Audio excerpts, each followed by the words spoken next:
Hi guys, welcome back to the channel, and today we are studying about the limit test of lead.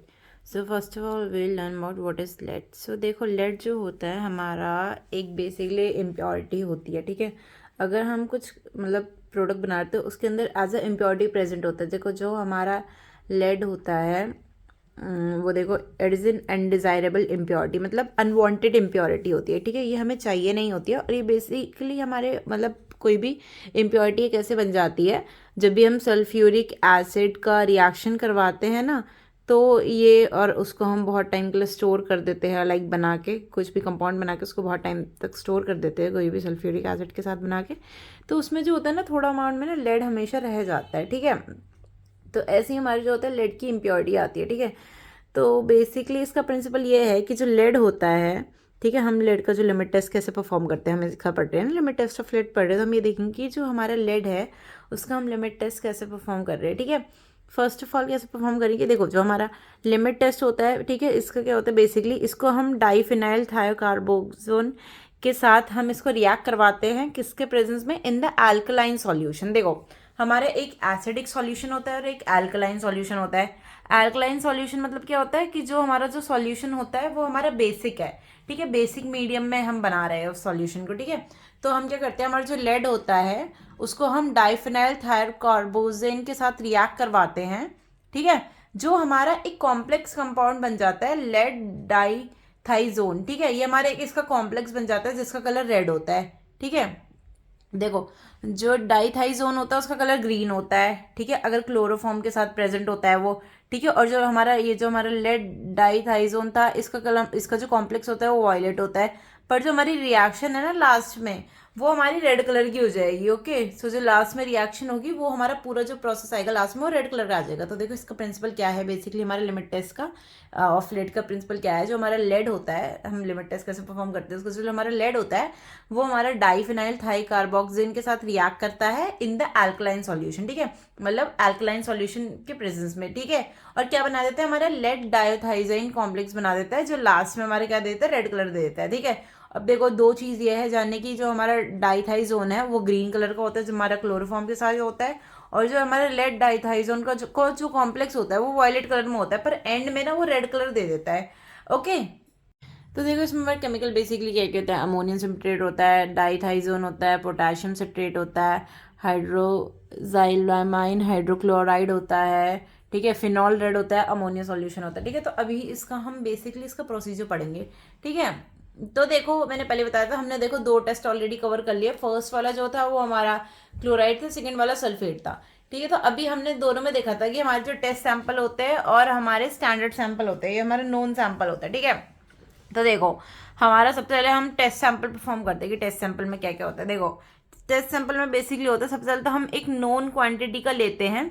देखो हम known quantity का इसलिए बोल रहे हैं, कोई भी सैंपल ले रहे हैं कि उसका हमें ये नहीं पता कि उसमें लेड कितना प्रेजेंट है, बट उसका हमें अमाउंट पता है कि हम कोई सा सैंपल ले रहे थे वो कितने अमाउंट का ले रहे हैं, ठीक है। हम लेते हैं वो सैंपल, अभी मैं टेस्ट सैंपल को बता रही हूँ। तो देखो जितना अमाउंट का होगा सामान वो लेते हैं, उसमें हम 6 ml ऑफ अमोनियम सिट्रेट डाल देते हैं। क्या करते हैं, एक प्रोडक्ट लेते हैं, मतलब एक कंपाउंड लेते हैं, ठीक है, उसको हम सेपरेटिंग फिनल में डालते हैं, ठीक है। उसमें हम 6 ml ऑफ अमोनियम सिट्रेट लेते हैं, एक कंपाउंड लिया, ठीक है, सैंपल लिया, नॉन सैंपल, हमें ये नहीं पता, हमें बस सिर्फ उसका वेट पड़ा है, हमने ये नहीं पता कि लेड कितना है उसमें, नहीं पता, ठीक है। उसमें हम अमोनियम सिट्रेट डाल देते हैं, ठीक है। फिर उसी अमोनियम सिट्रेट में हम 2 ml ऑफ पोटेशियम साइनाइड डाल देते हैं, ठीक है।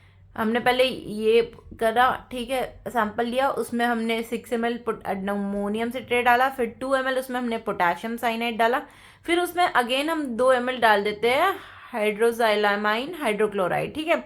फिर उसके बाद उसमें हम 2 ड्रॉप क्या करते हैं, फिनॉल रेड डाल देते हैं, ठीक है। फिर हमारा जो सॉल्यूशन है ना उसको हम एल्कलाइन कैसे बनाए, हम अमोनिया डाल देते हैं, ठीक है। और जो अमोनिया होता है वो हमारे सॉल्यूशन को एल्कलाइन बना देता है, ठीक है। फिर जब इतना हो गया ना उसमें हम 5 ml ऑफ डाइथाइजोन एक्सट्रैक्ट कर लेते हैं, ठीक है। फिर जब तक कलर ग्रीन नहीं हो जाता ना उसका जब तक छोड़ देते हैं, ठीक है। जब हमारा डाइथाइजोन उसके साथ एक्सट्रैक्ट हो जाता है फिर उसको हमने 30 मिनट्स के लिए शेक करते हैं, ठीक है, मतलब थोड़े थोड़े टाइम में शेक करते रहते हैं उसको, ठीक है। उसके बाद हम उसमें नाइट्रिक एसिड ऐड कर देते हैं, ठीक है, और ताकि जो हमारी क्लोरोफॉर्म की जो लेयर है वो हमारी डिस्कार्डेड हो जाए, जो क्लोरोफॉर्म की लेयर है वो हट जाए। ठीक है, to the acid solution of 5 ml of standard dithizone solution. ठीक है, फिर क्या कर देते, इतना हो जाता है, फिर हम क्या कर देते, 5 ml जो हमारा डायोथाइजाइन सॉल्यूशन होता है उसमें हम ये सॉरी जो हमारा ये होता है to the acid solution add 5 ml of dithizone solution, जो हमारे इतना जो सॉल्यूशन बन रखा है उसमें हम 5 ml of dithizone solution add कर देते हैं। देन हम 4 ml ऑफ उसमें अमोनियम साइनाइड ऐड करते हैं। क्या ऐड करते हैं, 4 ml ऑफ अमोनियम साइनाइड। देखो जो 4 ml ऑफ अमोनियम साइनाइड होता है उसके बाद उसको हम दोबारा 30 मिनट्स के लिए शेक करते हैं, फिर उसका कलर ऑब्जर्व करते हैं। ठीक है, तो ये हमारा टोटल प्रोसीजर था किसका, हमारे टेस्ट सैंपल का। अब हम स्टैंडर्ड सैंपल का प्रोसीजर पढ़ेंगे। सो देखो स्टैंडर्ड सैंपल का क्या है बेसिकली, या स्टैंडर्ड कंपाउंड का क्या है। सबसे पहले हम एक स्टैंडर्ड लेड सॉल्यूशन लेते हैं, उसको हम प्रिपेयर करते हैं। ठीक है, हमें उसमें पता होता है कि लेड कितना प्रेजेंट है। ठीक है, मान लो तुमने 0.5 ग्राम ले लिया, 0.1 ग्राम ले लिया, हमें उसमें पता होता है कितना प्रेजेंट है। ठीक है, उस सैंपल को हमने रखा। ठीक है, फिर उसमें हमने देखो मैंने पहले बताया था जो सैंपल और स्टैंडर्ड सॉल्यूशन होता है उनका बस फर्स्ट स्टेप डिफरेंट होता है और सारा स्टेप सेम होता है। ठीक है, तो इसमें हमने स्टैंडर्ड मतलब नोन सॉल्यूशन लिया है कि उसका कितना ml हमारा लेड वेट प्रेजेंट है, कितना अमाउंट हमारा लेड प्रेजेंट। ठीक है, उसमें हमने 6 ml क्या डाला, अमोनियम सिट्रेट डाला अगेन। ठीक है, फिर उसमें हमने 2 ml पोटेशियम साइनाइड डाला और 2 ml उसमें हमने हाइड्रोजाइलामाइन हाइड्रोक्लोराइड डाला। ठीक है, फिर देखो 2 ड्रॉप्स हमने उसमें फिनाइल रेड डाला, फिनॉल रेड सॉरी। ठीक है, फिर उसको हम सॉल्यूशन का अल्कलाइन बनाने के लिए हमने उसमें क्या डाला, अमोनिया डाला। ठीक है, फिर हमने उसमें से क्या एक्सट्रैक्ट कर लिया 5 ml ऑफ डाइथाइजाइन। ठीक है, हमने एक्सट्रैक्ट कर लिया और फिर वो ग्रीन कलर बन जाएगा, जब तक वो ग्रीन बन जाएगा तब तक उसमें हमने एक्सट्रैक्ट कर लिया। ठीक है, फिर जो डाइथाइजाइन जो सॉल्यूशन है ना, ठीक है, जितना हमने एक्सट्रैक्ट करा है उसको हम शेक करते 30 मिनट्स के लिए। ठीक है, 30 मिनट्स के लिए हमने शेक कर दिया। ठीक है, किसके साथ, with the 30 ml of nitric acid. ठीक है, हम 30 ml ऑफ नाइट्रिक एसिड के साथ उसको डाइथाइजाइन जो हमारा होता है उसको शेक करते हैं।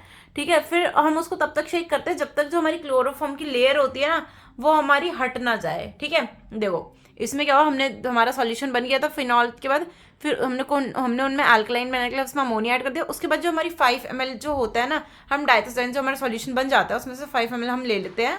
ठीक है, और उस 5 ml को हम नाइट्रिक एसिड के साथ 30 ml नाइट्रिक एसिड के साथ मिक्स करके शेक करते हैं 30 मिनट्स के लिए, जब तक जो उसकी लेयर होती है ना वो डिस्कार्ड ना हो जाए। किसकी लेयर, जो क्लोरोफॉर्म की लेयर होती है। ओके, देखो फिर जो हमारा मतलब जो हमारा एसिड सॉल्यूशन होता है 5 ml उसमें से हम डाइथाइजाइन सॉल्यूशन मतलब ऐड कर देते हैं। फिर हम क्या करते हैं 4 ml उसमें अमोनियम साइनाइड ऐड करते हैं, फिर उसको अगेन हम 30 मिनट्स का शेक करते हैं, फिर हम ऑब्जर्व करते हैं कलर। तो देखो हमारा क्या ऑब्जर्वेशन आएगी हमारी, देखो ऑब्जर्वेशन सबका एक ही आता है कि अगर हमारा टेस्ट सैंपल जो है वो हमारे स्टैंडर्ड सॉल्यूशन से मतलब ज़्यादा टर्बिडिटी शो करता है या ज़्यादा, देखो दो वाले में तो हमने सल्फेट और क्लोराइड में टर्बिडिटी दिखाई। टर्बिडिटी क्या होते हैं, मतलब धुंधलापन। देखो टर्बिडिटी क्या होता है, बेसिकली हमारा फॉगी फॉगी टाइप का, जैसे हमारा मिल्क में हम वाटर में हमने 1 ड्रॉप या 2 ड्रॉप मिल्क डाल दिया तो वो थोड़ी सा टर्बिडिटी शो करता है ना, आराम से वो पूरा वाटर का जो क्लियर अपीरियंस होता है वो हमारा डिसअपियर हो जाता है, वैसे ही हमारा टर्बिडिटी होती है। ठीक है, तो देखो इसमें क्या होता है, हमारा जो कॉम्प्लेक्स बन जाता है। ठीक है, अब उसका कलर देखते हैं हम। ठीक है, तो लेड का सॉल्यूशन कितना प्रेजेंट है, देखो अगर हमारा लेड प्रेजेंट होगा, ठीक है, देखो लेड प्रेजेंट होगा, अगर सैंपल सॉल्यूशन में हमारा लेड ज्यादा प्रेजेंट होगा, ठीक है, तो इसका कलर क्या आएगा, डार्क रेड आ जाएगा। ठीक है, इसका कलर जो आएगा रेड में डार्क आएगा। ठीक है, as compare to standard solution. ठीक है, स्टैंडर्ड का भी रेड आना चाहिए, इसका भी रेड आ गया, तो अगर इसका एकदम डार्क रेड आ गया तो मतलब ये जो हमारा टेस्ट होगा ये फेल हो जाएगा। ठीक है, टेस्ट विल फेल। ठीक है, और अगर हमारा जो सॉल्यूशन का कलर है वो हमारा मतलब जो स्टैंडर्ड का कलर है वो हमारा ज्यादा डार्क रेड है और ये जो हमारे सैंपल का कलर है वो कम डार्क रेड है। ठीक है, तो अगर इसका कलर ज्यादा रेड हो गया तो हमारे सॉल्यूशन क्या हो गया, वो पास हो जाएगा। ठीक है, जो हमने सैंपल कराया वो पास हो जाएगा। ठीक है, इसमें हमने ये लिख रहा है the intensity of the colour of the complex is depends on the amount of the laid on the solution. ठीक है, तो देखो अब इसमें ये बता रहे कि अगर जो हमारा सैंपल सॉल्यूशन का कलर है वो ज्यादा नहीं होना चाहिए स्टैंडर्ड सॉल्यूशन से, क्योंकि अगर ये हुआ तो हमारा जो सैंपल है वो फेल हो जाएगा।